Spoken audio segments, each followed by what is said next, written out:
This is the Lone Crater YouTube. We hope this video helps. In this video, I will explain how to use RFID tags. Let's start by understanding what RFID is and its core components. RFID, or radio frequency identification, uses radio waves to identify objects. Each tag contains a tiny microchip and an antenna. These tags communicate wirelessly with an RFID reader, which then processes the information.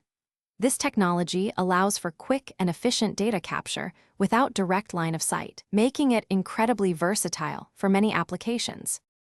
Now, let's explore the two main types of RFID tags and their common uses. Passive tags are very common and draw power from the reader's signal, making them cost-effective.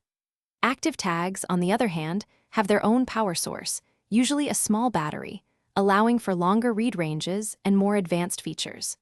You'll find RFID in everything from tracking products in a warehouse to managing library books or even securing building access. Setting up an RFID system involves a few key steps. First, choose the right tags and a reader that are compatible with your specific needs.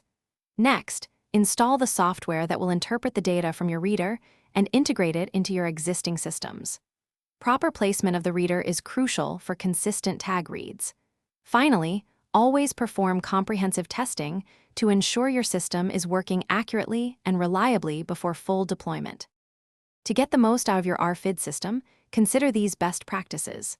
Environmental factors, such as the presence of metal or liquids, can impact tag performance, so plan accordingly. Always ensure tags are placed correctly on items for optimal readability. Regular maintenance and software updates are essential for system longevity and efficiency. Lastly, prioritize data security and privacy to protect the information collected by your RFID system. Thanks for watching. Consider subscribing if we helped you.